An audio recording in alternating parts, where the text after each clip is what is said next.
Warning: the following video contains explicit language which may be offensive to some viewers or inappropriate for children. The content within this video is intended for mature audiences only. Are you ready?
Hey, welcome everybody.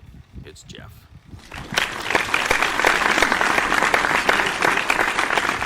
Well, I'll tell you what. I went down to KFC for lunch. I had a coupon to get was it $13 coupon, I guess, for like a meal for two, right, basically. And it had 6 pieces of chicken there and some coleslaw, mashed potatoes with gravy, so I went in there, and it's odd that it's never the drive-through was always busy, but you go inside and there's hardly anybody inside the actual restaurant itself eating. Okay, so I guess it's like people just prefer to get their food and go home with it, not me. I mean, I'm not going to just go there, pick out, I want to go outside, do things or something, so I go there and I eat inside. So I did. I went over there, and there was a couple of guys in there, and I don't know, they wanted drinks or something like that. I guess that's what it was. And when they got their cups, they went over to the machine to get the drink, right? And there was no ice. The ice machine was empty, I guess. And they went back in line to see if they could put ice in the cups. Well, they stood there and they waited. Then one guy just took his plastic cup and threw it into the damn kitchen and walked out of the fucking store. He got in his car, turned the engine on, and before the fucking engine was even all the way geared up, he had that in reverse and he sped out of that fucking parking lot. It's like, damn, he must be on a coke high or something.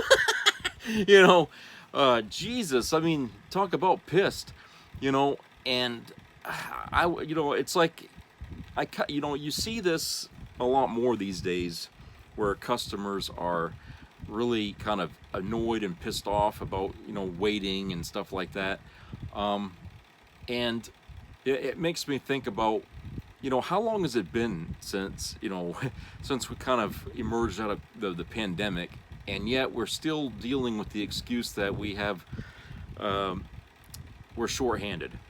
Okay, there's a sign on the window at a hair salon that's next door to Subway on the Stillwater stretch across from the mall. Okay, and on that sign it says, "Be patient. The whole world is understaffed right now." Okay, which is it's funny, but it's true. I mean, it feels like everywhere you go now, the lines, they may not look long, but the wait is long because, like I was in Walmart yesterday. Out of 13 or 14 registers, and 16, or not 16, but 8, self-serve checkout things, where the customer does it. Okay, there was only like 3 registers actually going, and the lines at those registers were stretched right into the panty department. Okay, practically. And there was a long line around the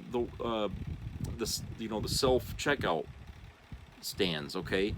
And the problem with that is one side of those things is just for credit card payments, the other side is for all payments, which cuts down in half, the use of having that system there, okay? So it's like, Jesus Christ. I mean, if you're not going to use all the registers, then yank some of them fucking things out and make more room for the lines that you're creating, because people are all the way out into the damn underwear department, standing in line waiting to get in, to check out. Some people, they're in there to get groceries. Well, Christ, their carts are full. All right? And thank God people are on cell phones trying to occupy their time, because if they weren't, if this was like 1980, these people would be fucking walking out of the store with carts of things and just because they don't want to wait, they'll just do it. They used to do that when I worked at Ames, okay? People were getting sick and tired of waiting in line. They just take that cart, walk right out the fucking door with everything in it, and there's nobody to stop them. But that's the reality of things. And it's like, when is it going to stop? How can corporations like Walmart, we'll just go right down that same aisle, how can places like Walmart brag about profits they're making and stuff like that, and yet they don't hire any workers, any extra workers, and they don't raise the wages? It's not a wonder they're making record profits. Because they want it all coming in, but they don't want to give any of it out. And I feel like, this is probably true for just about every place you go to where you're seeing lines, and it's sad, but I'm hoping that in days to come, things are going to change, where corporations are going to be stopped from doing that, as well as price gouging us. Anyway, at the beginning here, there was that rally, that clip that I showed you. Wow, lots of people at the Trump rally. Boy, my God. Christ, there was more empty spaces in there than there were people. And people were walking out. Don't believe for 1 second that Trump is holding these big goddamn rallies, okay? What's going on is that whatever people are going in there, they try to decorate behind him with people, and they make sure that the rest of the people are directly in front of him, so when they clap and applaud, it sounds loud. But you go off to this side, you go off to that side, empty. Nobody's there. Nobody's looking at Trump anymore these days, and those that are there really don't look really that enthused, look bored as shit, because all he does is talk about the same crap, And like today, I mean, let's just take a clip of what he was saying here today. She ruined the state of California. She was the district attorney, and she was the attorney general of the state. I heard the other day, and this isn't anything, I'm just saying, they'll say he was rambling. I don't ramble. I'm a really smart guy, really smart. I don't ramble. But the other day, anytime I hit too hard, they say he was rambling. Rambling?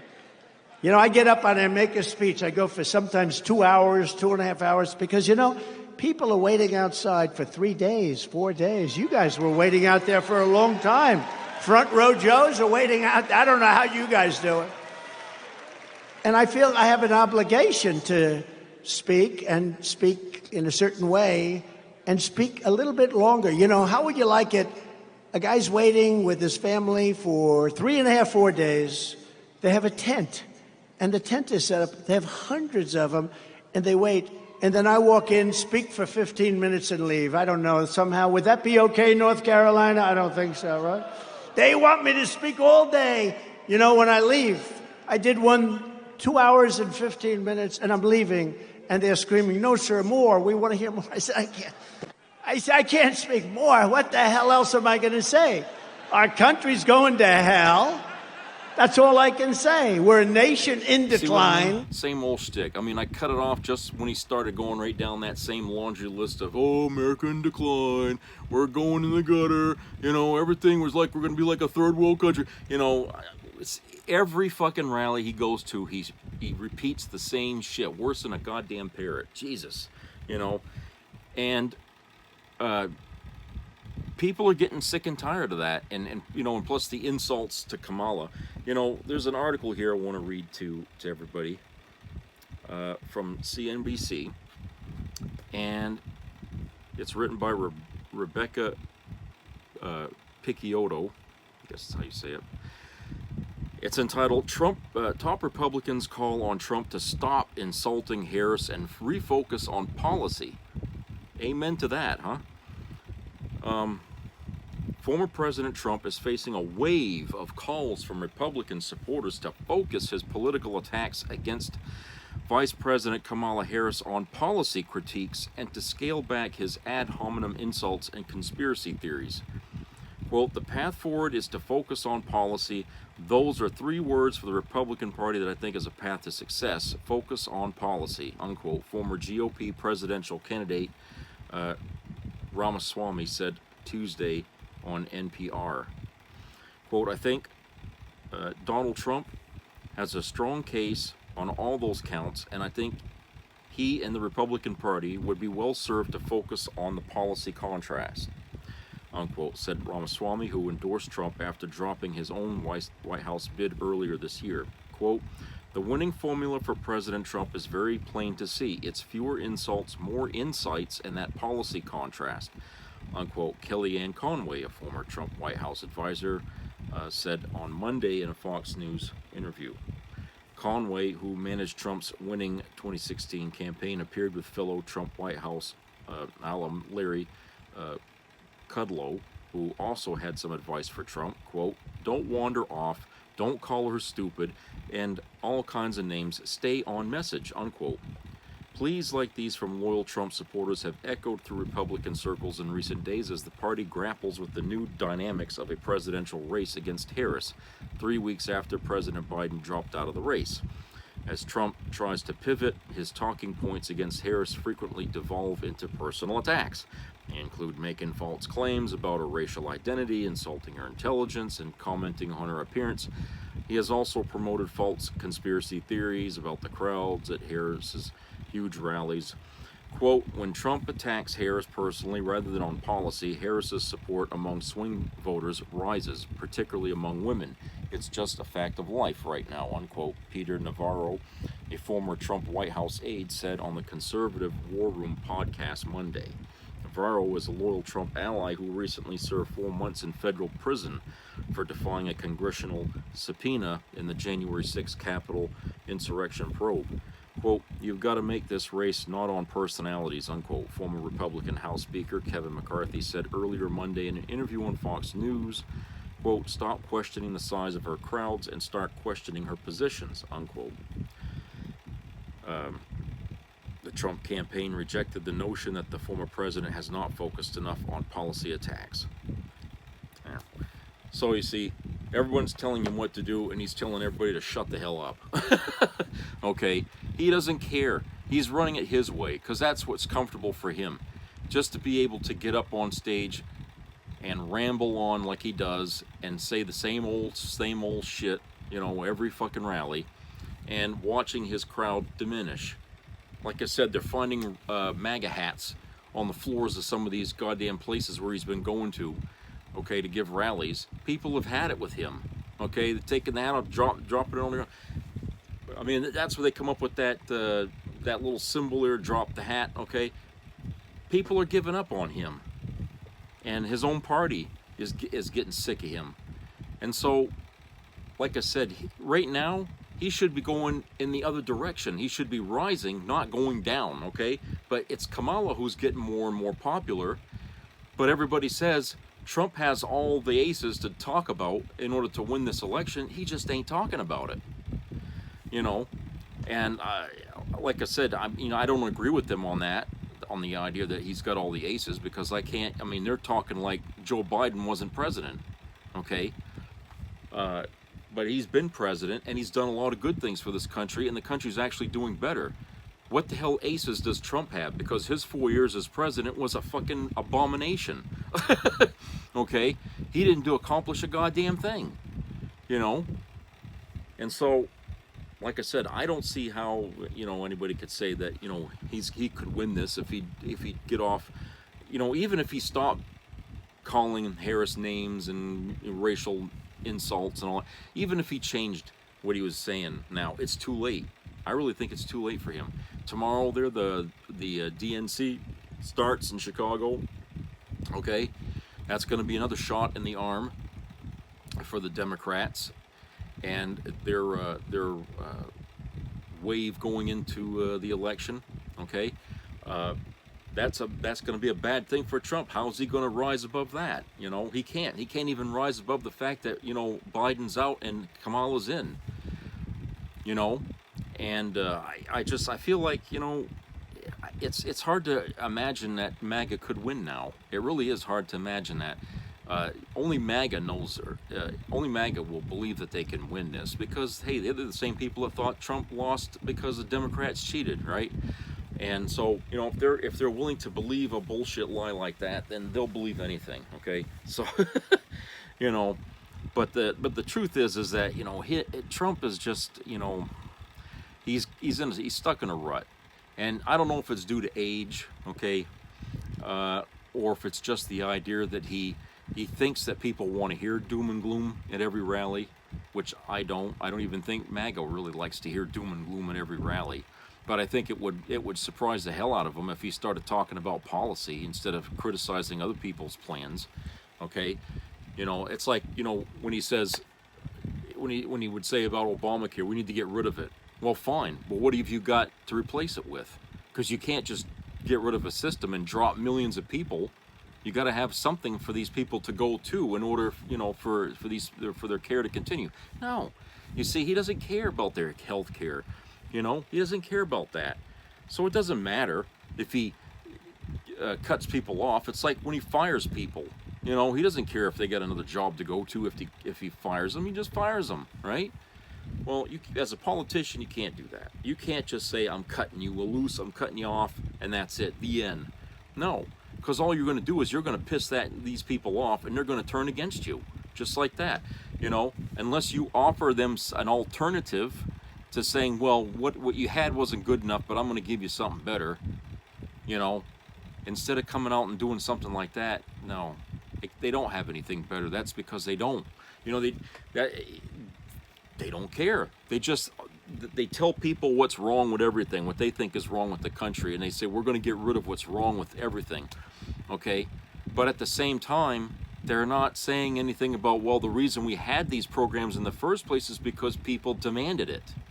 So if you cut these people off, they're going to be right back to square one again, and now you're going to have a whole new demographic of people that turn against you. That's not how you win fucking popularity points, my friend. That's why a lot of these Republicans, they enter the White House and their popularity is already at an all-time low when they go in there. Okay, because the shit they were saying pissed off a lot of Americans, all right? They didn't vote for him, and when they get into the White House, they may have won the electoral vote, but they didn't get the popular vote. Okay, Trump didn't get that. Trump didn't get the popular vote when he ran for president that first time, okay? He got in there by the Electoral College, all right? And, you know, and some you know, there was some evidence of outside shenanigans that went on that pushed Trump along, but, you know, nobody wants to hear that. But the thing of it is that the days of people winning elections on electoral votes alone needs to stop, because those are the presidencies that always end up being rotten.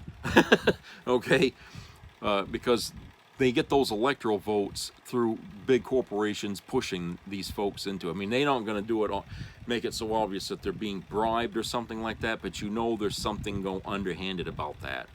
Okay, because these electoral votes theoretically are supposed to reflect, you know, the populist position.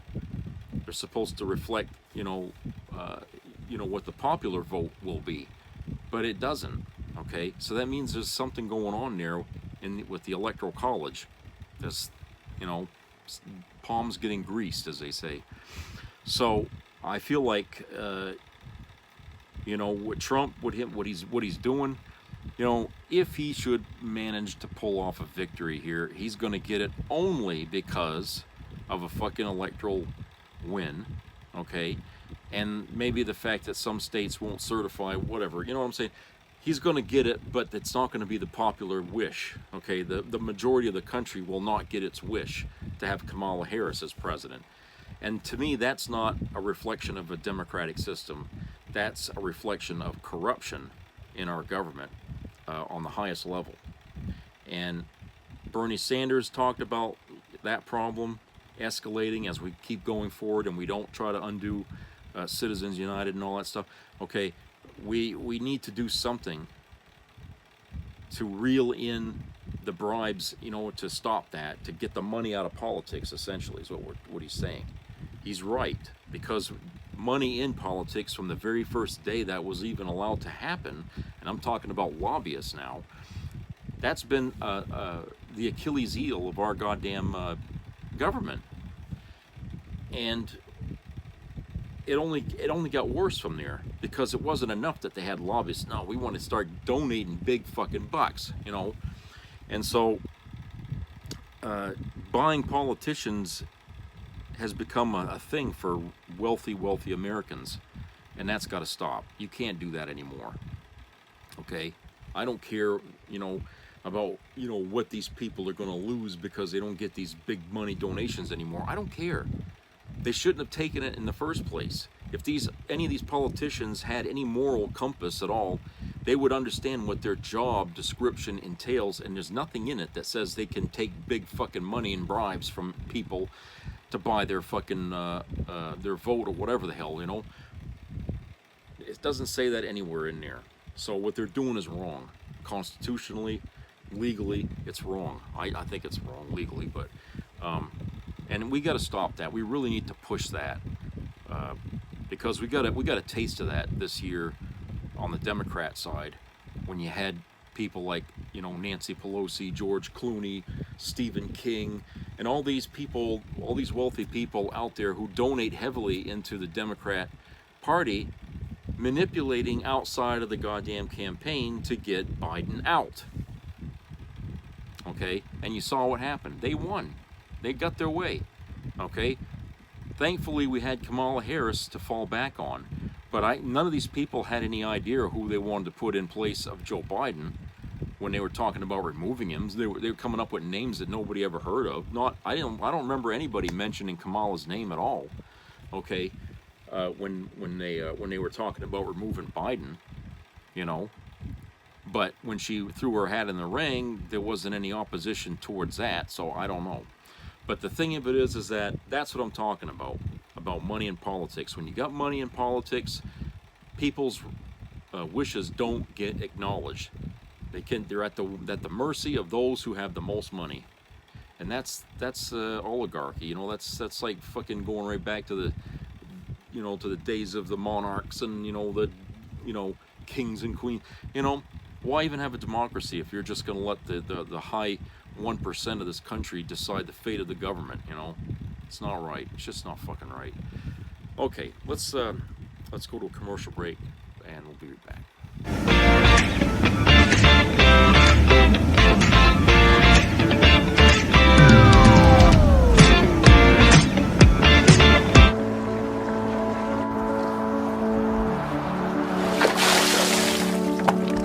This is me. This is me.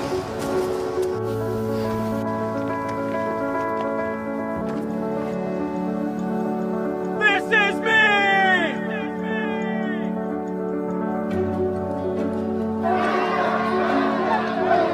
This is me. I'm Alex Curtis. I'm a lobsterman in Maine, and this is me. I'm Ruth McLaughlin, and this is me. I'm Eric Hopkins. I'm an artist, and this is me. This is me. Me. This is me. This is me. This is me. At the end of the journey, the main thing is you, original.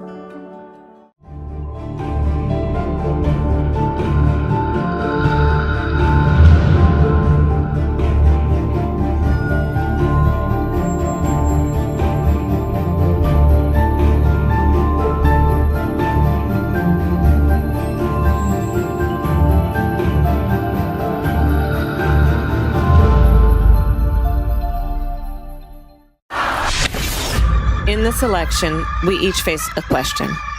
What kind of country do we want to live in? There are some people who think we should be a country of chaos, of fear, of hate. But us, we choose something different. We choose freedom.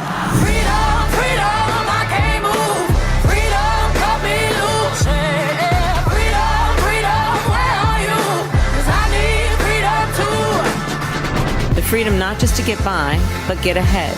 The freedom to be safe from gun violence. The freedom to make decisions about your own body. We choose a future where no child lives in poverty, where we can all afford health care, where no one is above the law. We believe in the promise of America, and we're ready to fight for it. Because when we fight, we win. So join us. Go to KamalaHarris.com and let's get to work. I'ma keep on running cause the winner don't quit on themselves.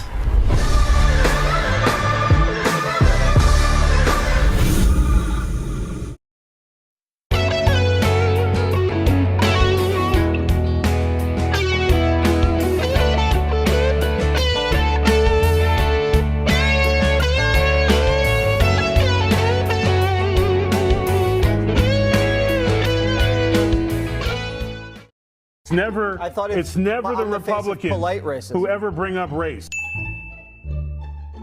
Is she Indian or is she black? She was Indian all the way, and then all of a sudden she made a turn and she became a black person. This woman, this disaster whose only qualification was having a vagina and the right skin color. Either Kamala Harris, she's the original Haktua girl. She's never earned or won anything. Pimp's trying to find a woman that's weak. You know what I mean, man?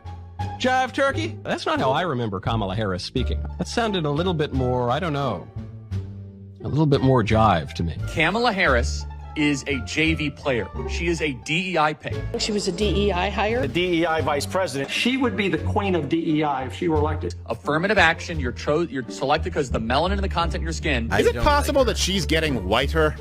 Whiter? Yeah. I think they've been. Have you seen her lately? Like, it is weird. It's like she's like a biracial werewolf. Just. I've noticed she started wearing. Straightening. She's a DEI hire, right? She's a woman. She's colored, therefore she's got to be good. So racist. I don't.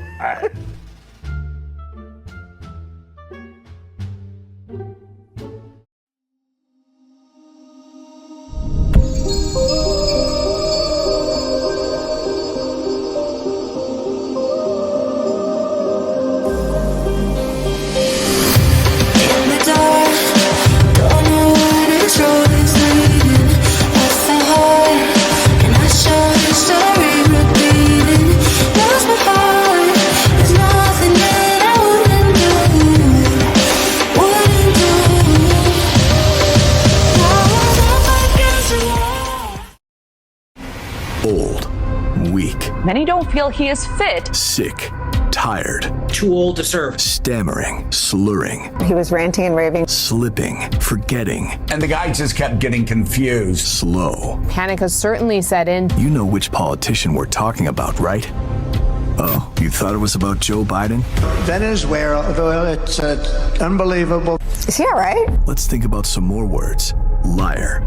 I have absolutely no idea who this woman is. Criminal. Rapist. I'm here because Donald Trump raped me. Scammer. I can say very clearly President Trump is a liar. Con man. Gross. Vain. I don't care about you, I just want your vote. Cruel. You are a rude, terrible person. Disgusting. Creep. You know exactly who we're talking about. You won't have to vote anymore. Don't you?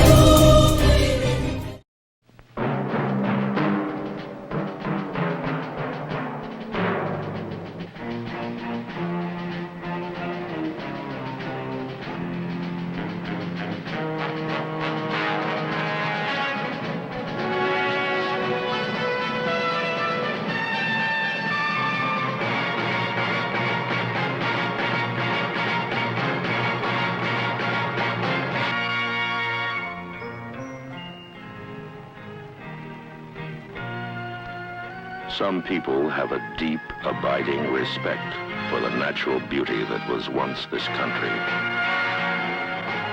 And some people don't. People start pollution. People can stop it. Write for Pollution Booklet, Box 1771, Radio City Station, New York. Be a part of the entertainment value of a lifetime.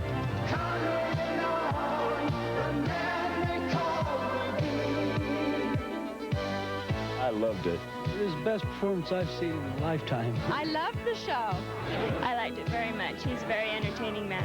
It's well worth the money. Now appearing in Charlottetown, coming to Halifax November 6th to the 18th, and St. John November 20th through the 26th.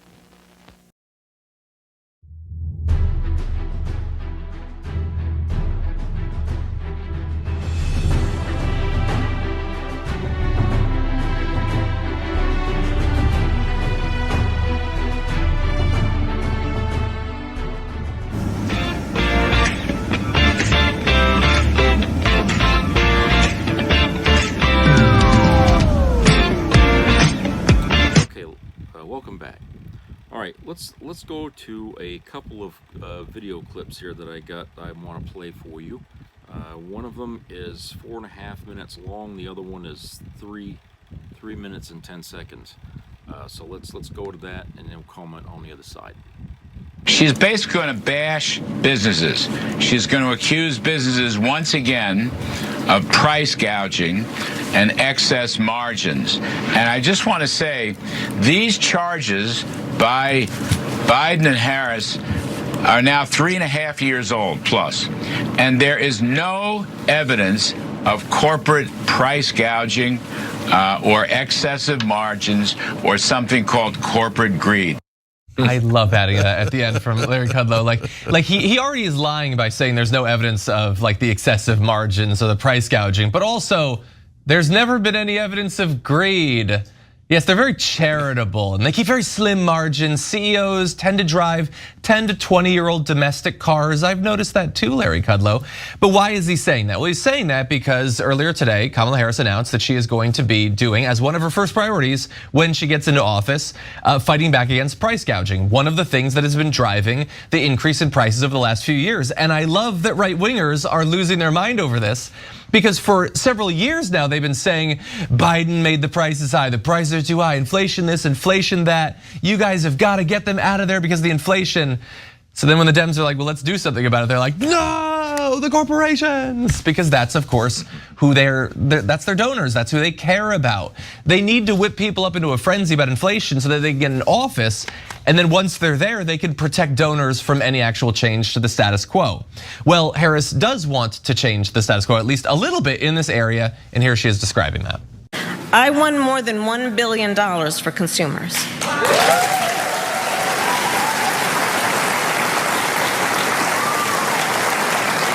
So believe me, as president, I will go after the bad actors.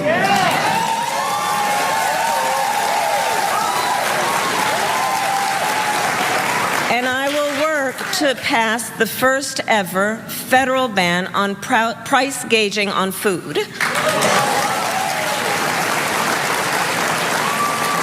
My plan will include new penalties for opportunistic companies that exploit crises and break the rules. And we will support smaller food businesses that are trying to play by the rules and get ahead. And as a part of that second thing, she also says that she is going to direct the government to put more scrutiny on proposed mergers when it comes to supermarkets and food producers coming together, limiting choice, which has driven up costs. So we're gonna get into a lot of this, including the evidence, just in case Larry Kudlow is watching, of not just evidence of the price gouging, but CEOs of these companies bragging about the price gouging. But first, we wanna make sure that you know how much the right-wingers are freaking out. It's not just Kudlow. Here's a few more examples. I think if Kamala Harris is going to run on, I prosecuted corporations for price gouging. Okay, if you're going to vilify corporations, the Republicans got to come back and go, let me just explain to you these corporations, who they employ, what they've done, and their profit margin is so low. You have Stop and Shops going out of business every day. Supermarkets having trouble making ends meet. So they're not the problem. And Kamala Harris, she wants to take us to the Soviet grocery stores. Continue to play cut 119. Kamala Harris is hearing the concerns of the American people. Her pollsters say you got to do something about this grocery problem, this price problem. So Kamala Harris is going full Soviet. Now Kamala is reportedly proposing communist price controls. She wants price controls. And if they worked, I'd go along with it too, but they don't work. They actually have the exact opposite impact and effect. But it leads to food shortages, rationing, hunger, dramatically more inflation. None of that makes any sense. And she's not proposing price fixing. She's proposing a stop on arbitrary price gouging to increase profit margins in times where we have the difficulty that we have over the past few years. That's literally it. And again, you talked in the prior segment about you go on the offense, they have to go on the defense.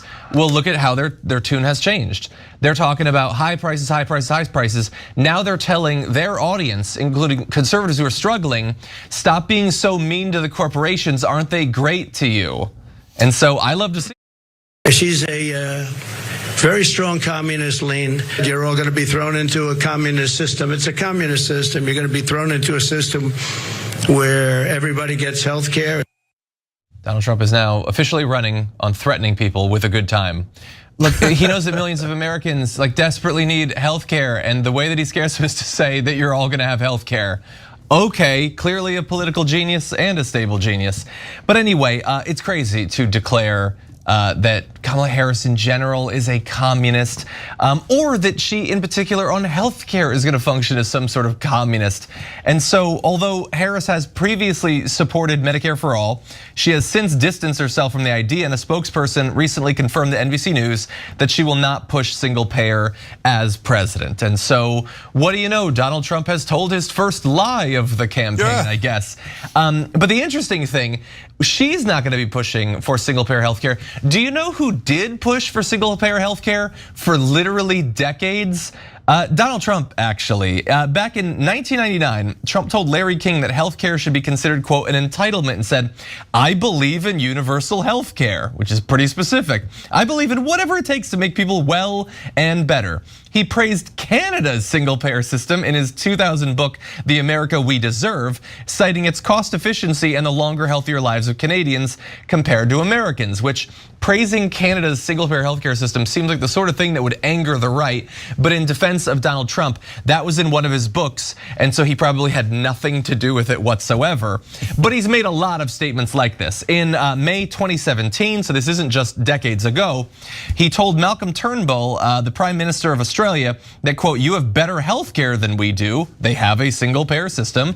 In January 2017, he said, we're gonna have insurance for everybody. Oops. In September 2015, he said, everybody's got to be covered. I am going to take care of everybody. I don't care if it costs me votes or not, because coming out in support of single payer healthcare as a Republican could cost him votes, but I am going to take care of everybody, not the private health insurance industry will, I will do it. And then in 2000, to go back again, he says, I'm a conservative on most issues, but a liberal on health. We must take care of our own. We must have universal health care. And so look, obviously he's turned against that now, and he has said that he wants to kill the Affordable Care Act and replace it with something. We don't know what, as I sort of joked about earlier. He promised a healthcare plan in 2 weeks, and you can see in this opinion piece from the Washington Post, it's been 2 weeks, and so we'll probably know soon. Sorry, that's actually a headline from 2020. And so it's been 4 years and 2 weeks since he told us what he's gonna do on a minor policy area like healthcare, after he's already run for years on killing the system we have right now. And so I understand why he would want to fearmonger around Kamala Harris. He apparently doesn't have any plan on this. Okay, welcome back. So there you go. Some things out of Trump's mouth that clearly are, really useless, I guess, as far as trying to get any idea about what he's going to do. But the fact that, okay, he bitches about Kamala wanting to put the country on a healthcare system, and he called that communism. Really? So Canada is a communist country then? England? Any other country, in the world that has that? They're communist nations? Okay, I'm really tired of hearing that from these fucking people. Okay, because he's not the first person to make that argument that a national health care system would be tantamount to living in the Soviet Union or Russia, or whatever. I'm sick of that, because wherever they have a system like this in play, the people are all covered.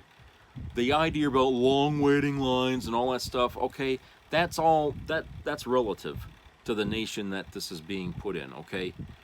And the fact is that even without this healthcare for all system, you're still waiting in lines anyway. And on top of that, the caveat, the icing on the cake, is you're going to get reamed through the ass what huge costs that your insurance company won't really cover, and you're going to end up paying through the nose for, and you end up, in debt up to your eyeballs forever. Which do you think is better for the middle class and the poor in this country? If you're wealthy, you're still going to be able to do it your own way if you want. If you want to spend $1 billion or something on an operation, fine. You won't need no fucking health care plan. This is supposed to be a plan for those of us who can't afford to spend big fucking money in the hospitals. That's what they're talking about. That's not communism, okay? That's the government making sure that the people in the country are healthy. And God forbid that, our government should give a shit, right? Thanks to Ronald Reagan and his stupid statement about, oh, I'm from the government, I'm here to help, and we should be afraid of those words. Okay, that right there, I think, ought to be the motto of whatever exists of the Republican Party, because they hate government. They always have. In my lifetime, they've always rallied against government. They want it to be so small that they can just remove it at will. All right? And the fact is you can't remove the government at will, because too many people rely on the government to help them. And please, don't tell me that affects our economy and makes things more expensive. No. You know what makes things expensive is the fact that, we're giving subsidies to a lot of corporations in America, some of which goes to even groceries chains and stuff like that. They're getting subsidies. We're paying them money so they can turn around and hit us more than we should be paying for. Okay, and so they're getting 3-4 times the fucking profit after the subsidy. Okay, so, and the oil industry, of course, they get subsidies. Just about everything you can think of, I think, gets a subsidy of some sort from the government. But no, it's okay that they get money to help them, like they need it. But it's okay for them to get it. But for the government to help us, the people, no, we can't do that. We can't afford to help the American people. No, we can only afford to help the corporations. That's the shit you get from the right wing, and that's been their story for decades. Okay, never for the small guy, always for the big guy. All right, and when the small guy suffers because the big guy is out there, give me more money, give me more money. The Republicans are just fine with that. They say, yeah, pay them. They're there telling people to pay them what they want. We're not going to stop, them price gouging us everywhere we go. And so the healthcare industry is just another area that needs to be regulated, and it needs to have options for people who don't normally have options because they're too poor to have healthcare in the first place. So a person that's talking like they do about how a national health care plan is a bad thing. Obviously, the only reason why they're saying that, and all you gotta do is follow the money, right? Just follow the money. The only reason why these people say that is because they're getting big donations from the industry that they're talking about, and they're being told to say that. Now, there was a time when Donald Trump, when he was younger, I think back in the 80s and 90s when he would say that the country needs to have a healthcare system for everybody. I mean, what kind of a country would we be if we let these people fall through the cracks? We'd have destitution all over the fucking country. He was right then, but something changed. And you know what that is? Money. People paid him a lot of money to change his mind about that. And of course he willingly he's a man that's got a price. Got a price. I'm for sale. You know, you pay me what you want, I'll say what you want, you know, and you know, that's what he is. He's a businessman, you know, and to him everybody is a price tag, including himself. So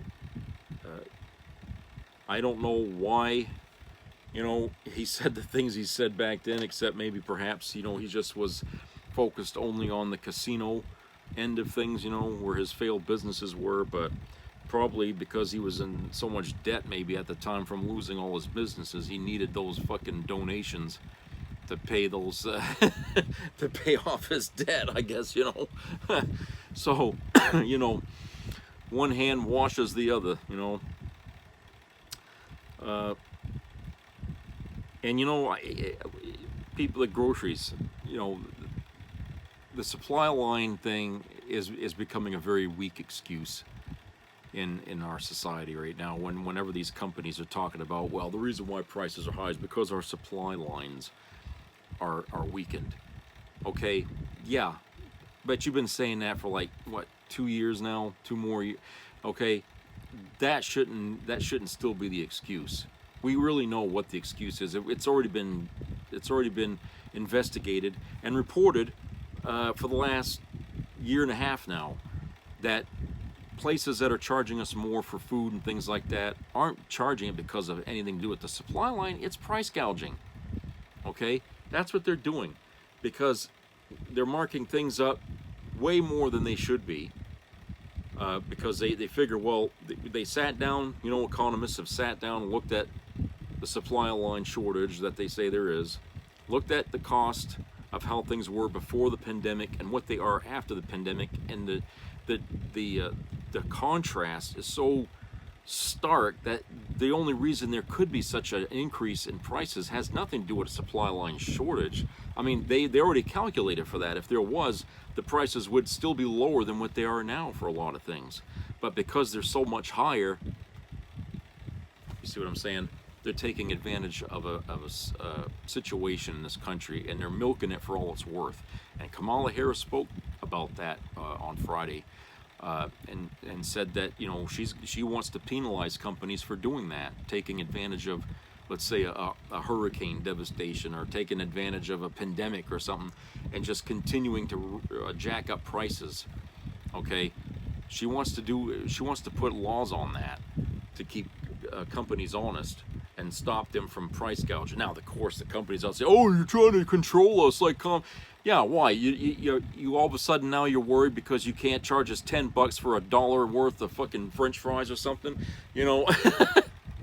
You know, and you're saying, oh, you can't, because you're in America does not give you the right to rack people over the coals, to price gouge them, to rip them off, to rob them blind, and then brag on Wall Street that, oh, our stocks are higher than they've ever been.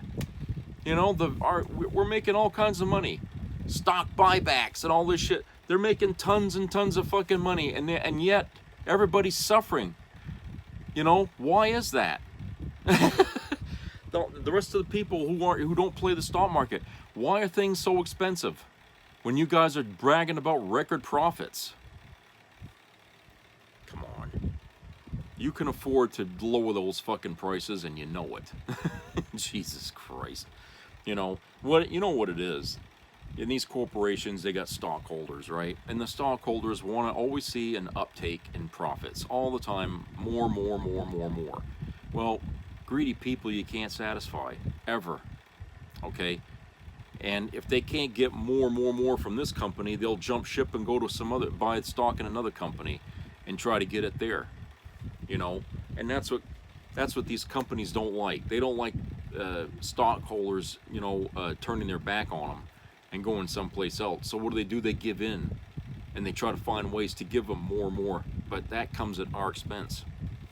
Okay, we're the ones they're taking from us to give to them. Why? Why do they deserve, you know, that extra money they're taking out of your wallet and put it in theirs? Isn't that sort of like legalized robbery? I mean, somebody come knocking on your door, you open the door and they rob you blind so they can go buy something, but they leave you without. That's robbery. That's a theft in progress. It's just because it's laundered through the system, you know, Wall Street and all that it's legal. But at the end of the day, the plain, in a nutshell explanation is they're taken from the poor to give to the rich, and that's robbery. You know, it's a very bizarre world we live in, okay? And it's even worse when so many people can be bullshitted into thinking that things like that I just laid out is okay. And MAGA thinks it's okay, even though at the same time they're bitching about the price of food. They blame Obama for that. I mean, they blame Biden for that. And it's like, no, if anything, Biden has been trying to reverse that. And he has brought inflation down, okay? But it could be lower. It still could be lower. But the Republicans are resisting that. They don't want to deal with that, even though they've been bitching about it. And as soon as somebody come out, like Kamala comes out and says what she wants to do in order to counter the price gouging, what does MAGA do? They argue for the corporations. You know, they're out there, they're actually defending them now. Instead of bitching about them like they were before, now they're out there defending them. You know, saying, "Oh, you can't. You're gonna hurt everybody if you try to force them to lower their prices." Really? Boy, you gotta twist and twist and twist your logic quite a bit to come to a conclusion like that. And please don't tell me that you know exactly what you're talking about, because you're making mistakes as you twist and twist and twist to get to this answer you got here. For 1 minute, you were mad at these companies and blaming Biden for having these companies do this, and now all of a sudden, when Kamala Harris talks about doing for you what you want Trump to do for you, no, we got to protect these corporations. It's like I said, you cannot really explain the MAGA response, which is why there's no point in arguing with them. You know, I get people on other websites that I use, like Quora and all them, that challenge, you know, my perceptions, and the very, you know, the questions they ask, I know where it's coming from. It's MAGA, okay? And I've learned that it doesn't do any good to throw facts, to throw links to back up my facts at these people. They won't look at the links, for one thing. Okay, the next thing is they'll try to contradict with their own links from websites that already have information that's been debunked by fact checkers and stuff like that. Okay, they try to come back with propaganda to back up what they're telling you, and I can always see that because I've been doing this for years, so I know, you know, this is just their way of trying to troll, I guess. You know, they say they're trolling you. Well, yeah, they're doing that because they think they got points. They think they're winning the argument, okay? But facts and statistics are showing that the majority of the country is not on their side about this, all right? Because if they were right about what they say, okay, and they were being truthful, which a lot of times they don't even realize they're not, but they're not, then the majority would be on their side. But it ain't that way, because there's too many other people that are actually living this reality that they say doesn't exist, and we know it needs to be fixed. So, like I said, it doesn't do any good to debate these people because they're not going to ever yield, all right? And they think that's being smart by never giving in. No, it ain't being smart. It's being, you know, stubbornly stupid, okay? And because you stand your ground and you don't yield doesn't make you a smart person. It just makes you an idiot. Okay? When you can't admit to yourself that you're wrong and that the person that you've been listening to has been lying to you, when you can't even admit that to yourself, okay, then you're the problem. Not Biden, not Kamala, not Walz, not the Democrats. You're the problem. You're the problem because you won't take the time and the responsibility to do the research yourself, to listen to the facts. You won't do that. Okay? You want other people to do the thinking for you. And that's the sad part of it all, is that you give up your God-given right to think for yourself. Okay? And to, you know, even in the Bible it tells you to beware of false idols and stuff like that. Well, you're idolizing Trump, and he's a false idol if there ever was one, because nothing he says is for the people. It's all for himself. All for himself. Okay? You know, and if he was really a Christian, which I don't even think he ever said he was, but if he really was, you know, anything Christian to you, then he would care about what's happening to you MAGA supporters out there and why you're all together at this. But you know something? You people aren't together here because of the way the country is. You're a cult. You're a cult on a crusade. On a crusade to overturn a country, to destroy its democracy. That's what you're there for, okay? A lot of you people. You're not there for about issues like the border, okay, and the high cost of things, you know, and whatever other, you know, bullshit reason you claim you are, okay? You're not that. You're a bunch of radical, racist, neo-Nazis, Christian nationalists. That's all you are. Nothing about what you are has anything to do about the American people. You're there because you want to destroy the country, and Trump sounds like the guy that's going to do it. Well, he probably will, because he doesn't give a shit about you anyway, right? So he'll sink you as good as anybody else. But you guys go out there and you do this stuff, okay? And you can see that it's just a small fraction of our country that feels the way you do. It's not enough to win elections. You're losing your support from the moderates, the real Republicans. A lot of these people have already left you behind. There's even evangelical Christians that are leaving your ass behind. Okay? You guys are losing what you need to win this fucking race because you're shitting all over the demographics. Okay? You're insulting the very people that you need to push your ass into power. You know, didn't you learn anything, you know, from Hitler? Okay?